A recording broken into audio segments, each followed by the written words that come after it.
నమస్తే, welcome to BCT news bulletin. లో ముందుగా హెడ్లైన్స్ చూద్దాం. ఓటర్లు అధికంగా ఉన్న పోలింగ్ కేంద్రాల విభజనపై అధికారులు ప్రత్యేక దృష్టి సారించాలి. జిల్లా కలెక్టర్ జె వెంకటమురళి. ఆర్టీసీలో టెన్షన్తో ఉద్యోగాలు చేయడం వల్ల మరణాల సంఖ్య రోజురోజుకు పెరిగిపోతుంది. నేషనల్ మజ్దూర్ యూనియన్ రాష్ట్ర ప్రధాన కార్యదర్శి శ్రీనివాసరావు. దాతల సహకారంతో ఇత్తడి కవచ శుద్ధి కార్యక్రమాలు నిర్వహించాం. అర్చకులు వాసు శర్మ.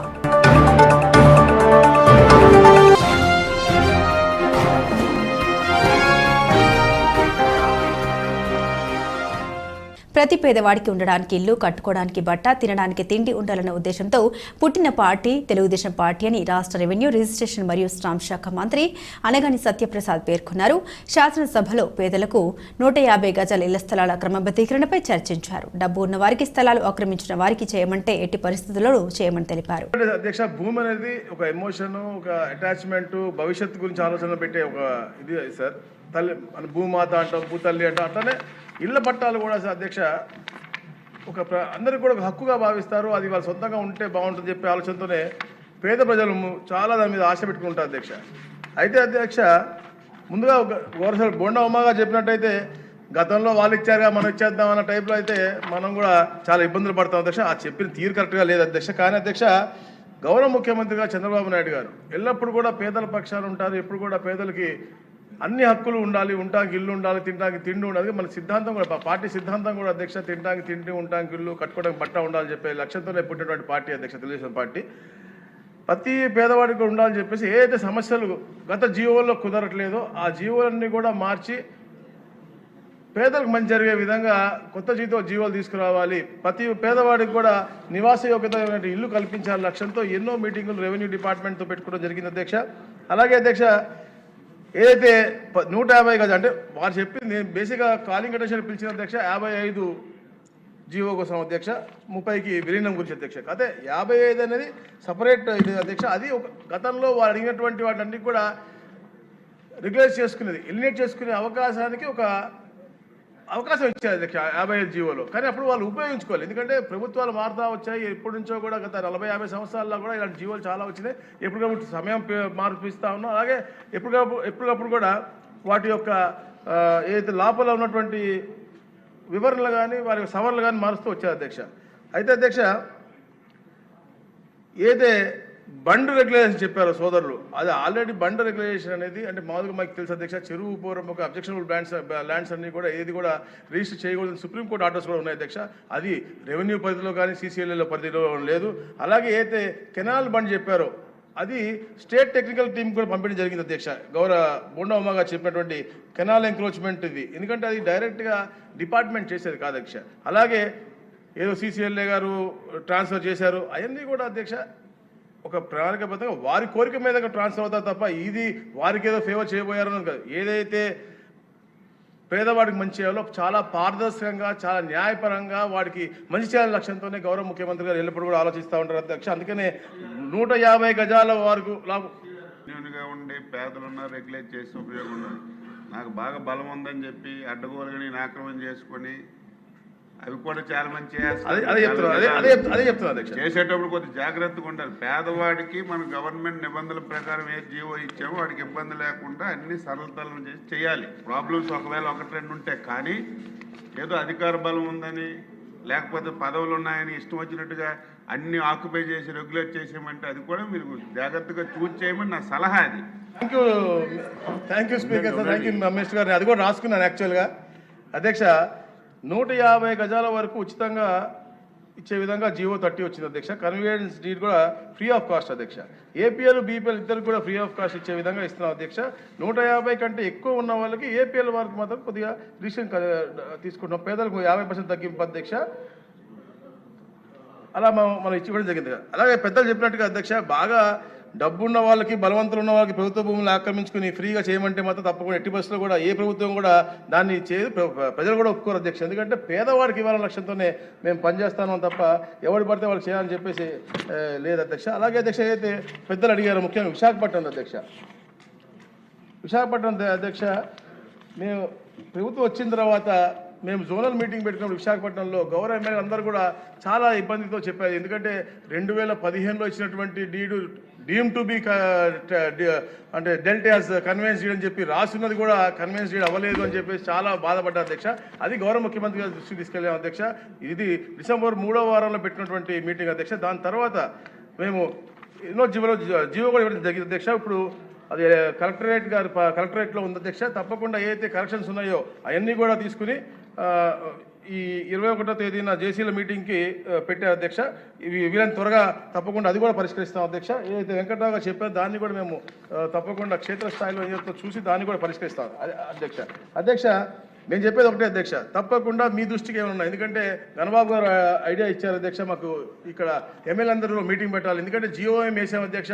ఈ రాష్ట్రంలో గత పరిపాలనలో గత ముఖ్యమంత్రి యొక్క అనువాయులందరూ కూడా ఎలా అయితే అన్యాక్రాంతం చేశారో వాటిపైన అధ్యయనం చేయడం కోసం ఈ రాబోయే రోజుల్లో పేదలకు ఎలా మనం మంచి పరిష్కార మార్గం చూపిస్తూ వారికి మంచి జీవన పరిమాణం ఇవ్వగలమో అని చెప్పేసి ఒక జీఓఎం వేసాం అధ్యక్ష. దాంట్లో నేను చైర్మన్గా ఉంటూ ఫైనాన్స్ మినిస్టర్ గారు,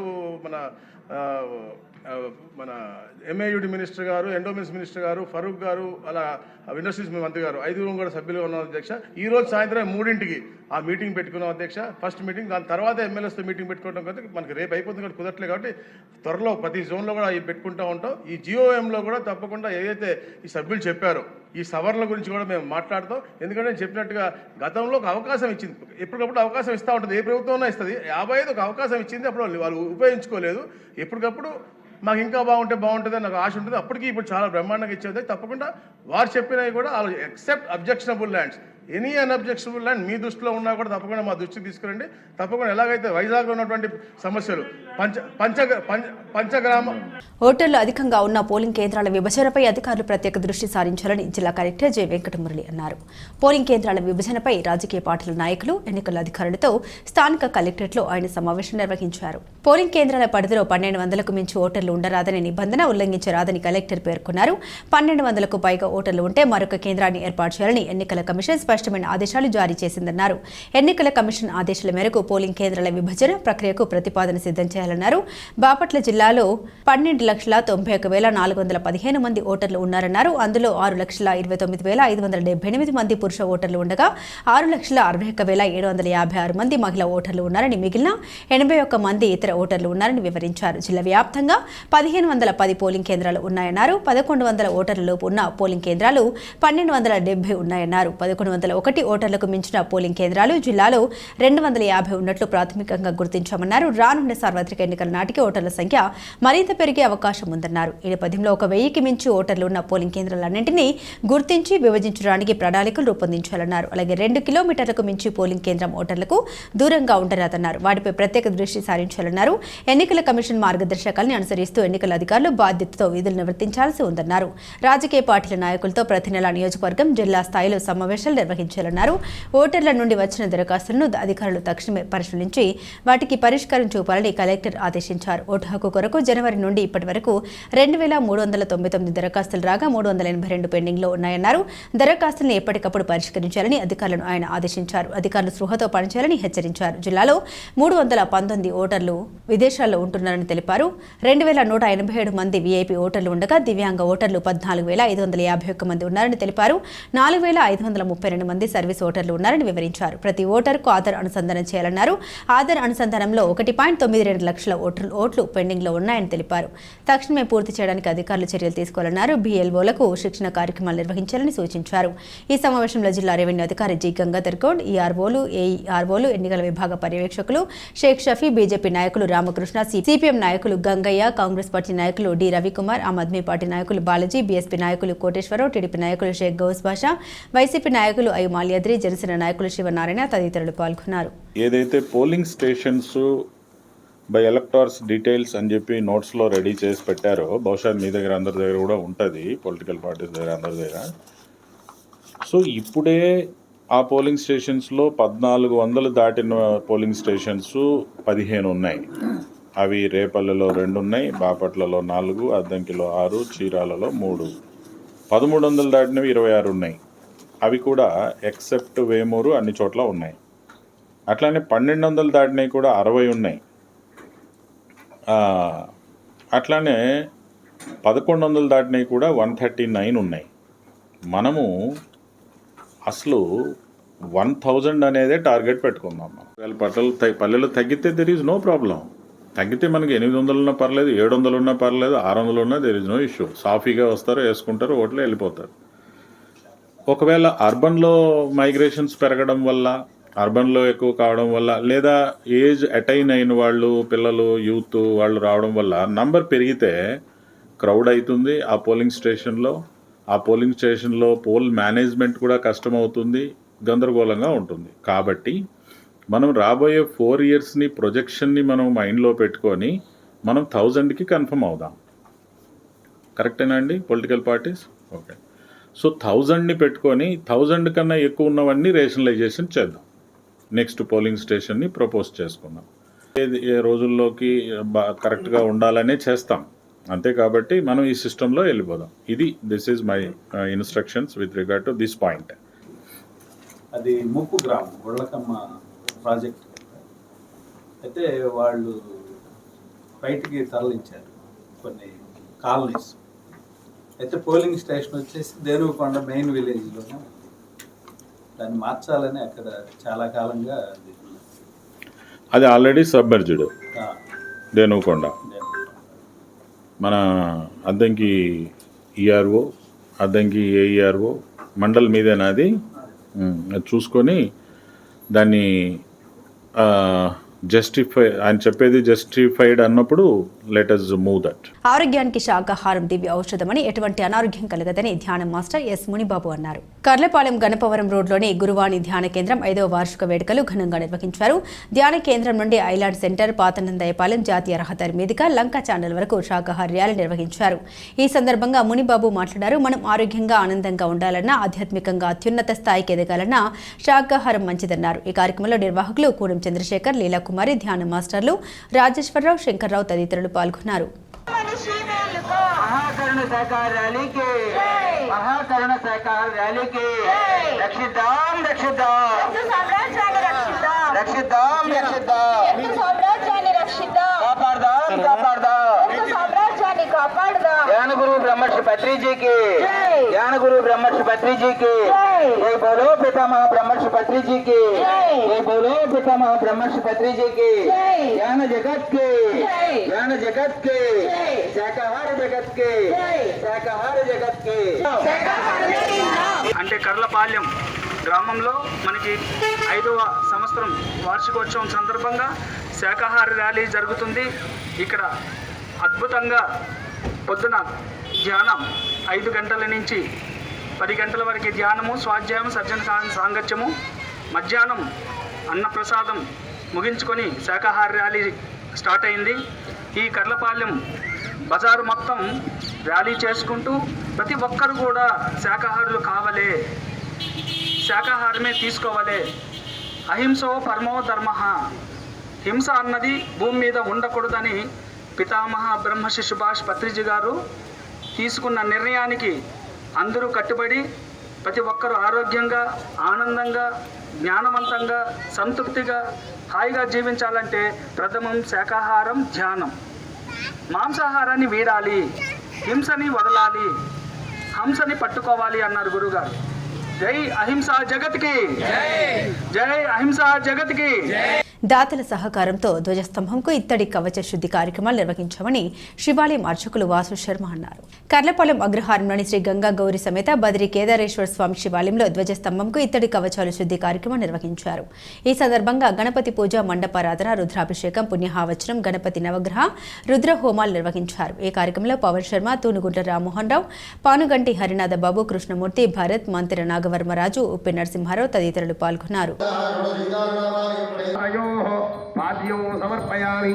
శ్రీ మహాగణాధిపతయే నమః. అస్థానః అభిచంద్ర భరతమేరో హిరణ్య నమః.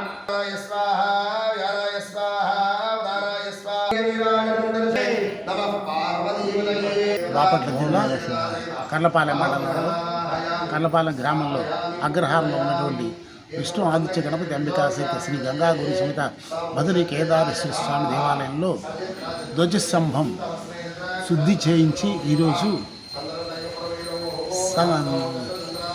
వాచనం సంప్రోక్షణ కార్యక్రమం, అట్లాగే రుద్రహోమం జరుగుతున్నది.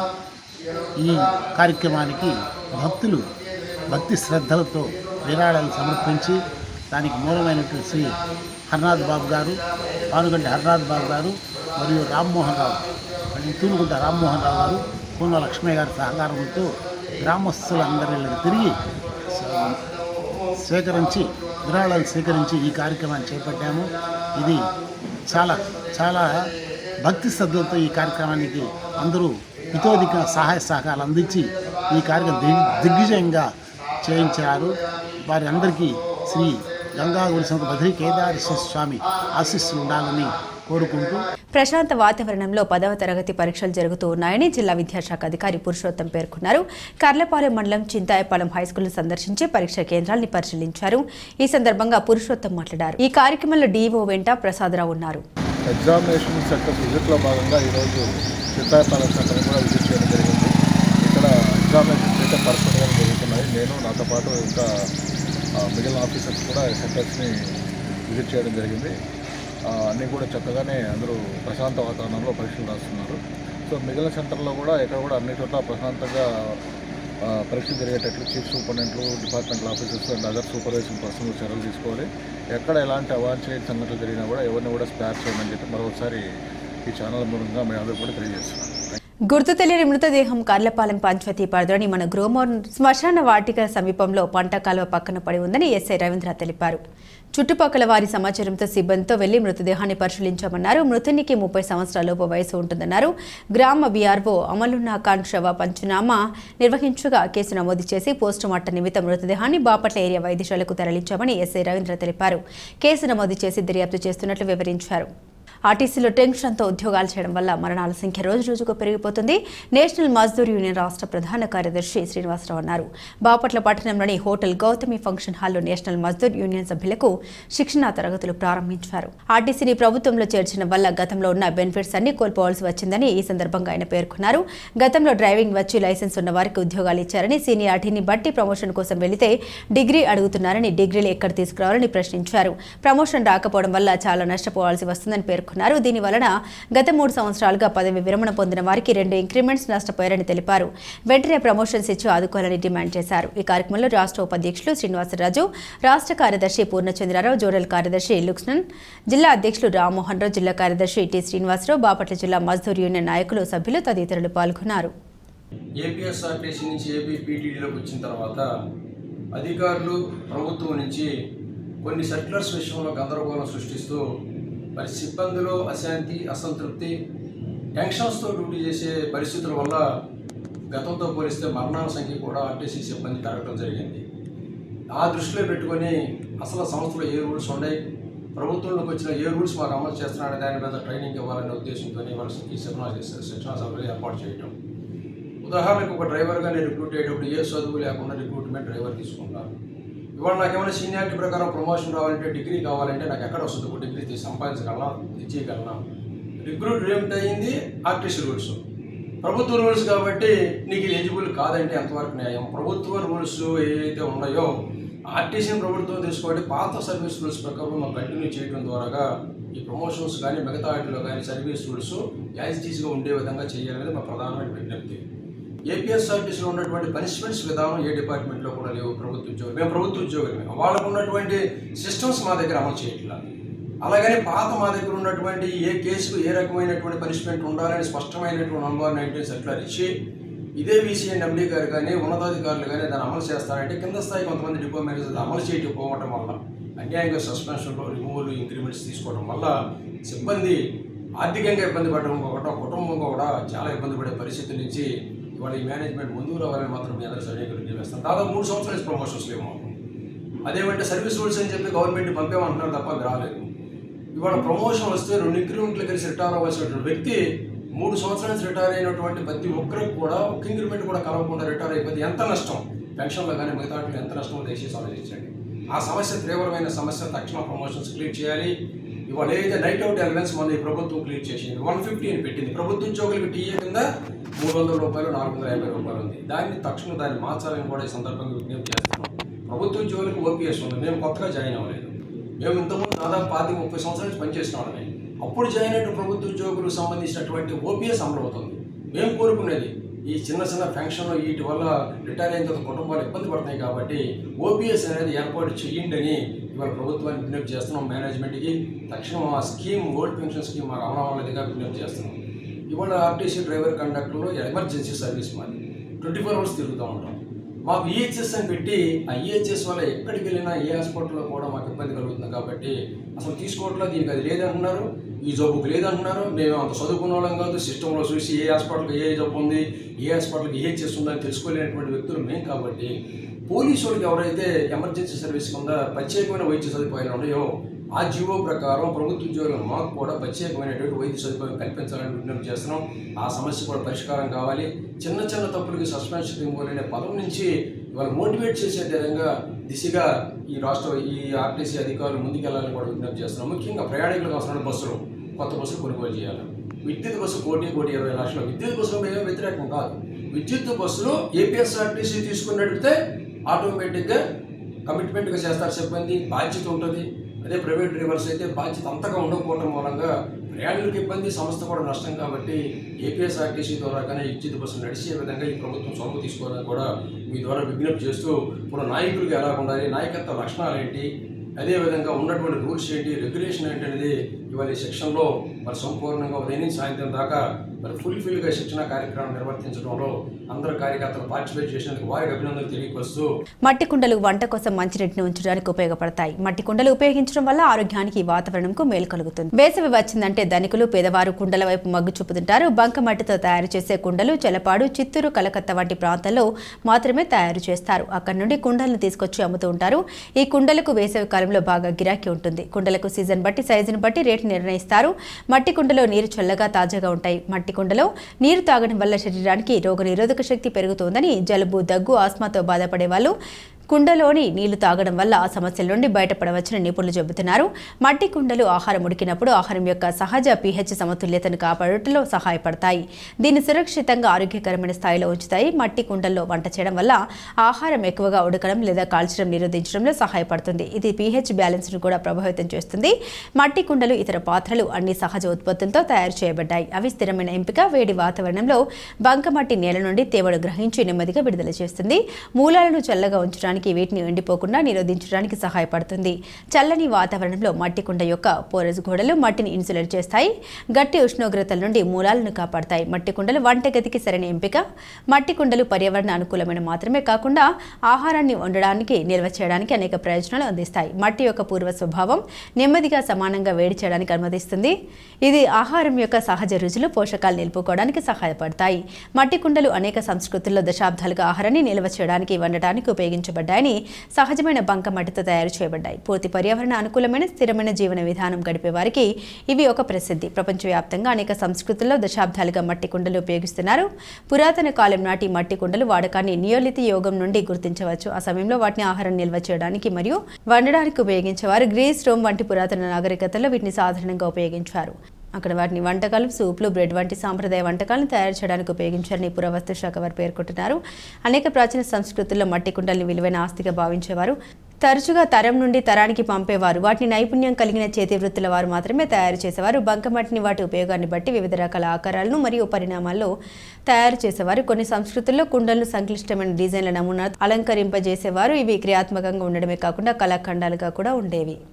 బ్యాంకర్లు డిపాజిట్లు పెంచుకునేందుకు కృషి చేయాలని జిల్లా కలెక్టర్ జె వెంకటమురళి అన్నారు. బ్యాంకర్ల జిల్లా స్థాయి సమీక్ష సమావేశాన్ని కలెక్టర్ కార్యాలయంలో నిర్వహించారు. రైతులు పదవి విరమణ చేసినా ఉద్యోగులు బలవంతం చేయకుండా డిపాజిట్లు ఇంక్రీజ్ చేసుకోవాలని సూచించారు. ఈ కార్యక్రమంలో జిల్లాలోని వివిధ బ్యాంకుల అధికారులు తదితరులు పాల్గొన్నారు. వాళ్ళ అకౌంట్లు మీ దగ్గర చేసుకోవచ్చు, వాళ్ళ సేవింగ్స్ మీ దగ్గర పెట్టచ్చు. You can make them as your customer. That is one targeted area. రెండోది మనకు ఉన్నది అంతో ఇంతో ఆ గ్రానైట్, స్టోన్ కటింగ్, పాలిషింగ్ వాళ్ళంతా ఎవరెవరైతే ఉన్నారో ఇంక్లూడింగ్ మైనింగ్ పీపుల్, వాళ్ళని కూడా మీరు కాస్త టార్గెట్ చేయొచ్చు. మనకు 19-20 ష్రింప్ అవి ఇవి ఉన్నాయి. ఇప్పుడు ఏదో కొత్తగా ఇత్తనాలని అవి ఇవి ఒక 5-6 ఉంటాయి. అవన్నీ కూడా మీరు కొంచెం టార్గెట్ చేయొచ్చు. బాకీ అగ్రికల్చర్, హార్టికల్చర్ అంటే దే ఆర్ స్ట్రగ్లింగ్. కాబట్టి వాళ్ళని మీరు పెద్దగా టార్గెట్ చేసుకోలేరు. సో ఏది ఏమైనా this is also one of the guide line to all of you. Actually ఇది మీ బ్యాంకింగ్ సైడ్ నుంచి చెప్పాలి, not from administration side. Even though మీరు లైవ్లో మీరు హెల్దీగా బ్యాంకులో హెల్దీగా ఉన్నప్పుడే కదా మీరు కూడా అన్ని స్కీమ్స్ని అమలు చేయగలుగుతారు. So this is one of the request from your side only and my side కూడా ఇక్కడ ఉన్న ఆపర్చునిటీస్ని మనం టేకప్ చేయాలి. ఎక్కువగా అవేర్నెస్ క్రియేట్ చేసుకొని మంత్లీ ఇన్కమ్స్ కానీ ఇట్లా రిటైర్డ్ పీపుల్ని టార్గెట్ చేసుకోవడం ఇట్లా చేసి you can increase your deposits more. That could reduce your credits more. Not to reduce your credits, but it will increase your deposits. Bulletin ముగించే ముందు హెడ్లైన్స్ మరోసారి. ఓటర్లు అధికంగా ఉన్న పోలింగ్ కేంద్రాల విభజనపై అధికారులు ప్రత్యేక దృష్టి సారించాలి. జిల్లా కలెక్టర్ జె వెంకటమురళి. ఆర్టీసీలో టెన్షన్తో ఉద్యోగాలు చేయడం వల్ల మరణాల సంఖ్య రోజురోజుకు పెరిగిపోతుంది. నేషనల్ మజ్దూర్ యూనియన్ రాష్ట్ర ప్రధాన కార్యదర్శి శ్రీనివాసరావు. దాతల సహకారంతో ఇత్తడి కవచ శుద్ధి కార్యక్రమాలు నిర్వహించాం. అర్చకులు వాసు శర్మ.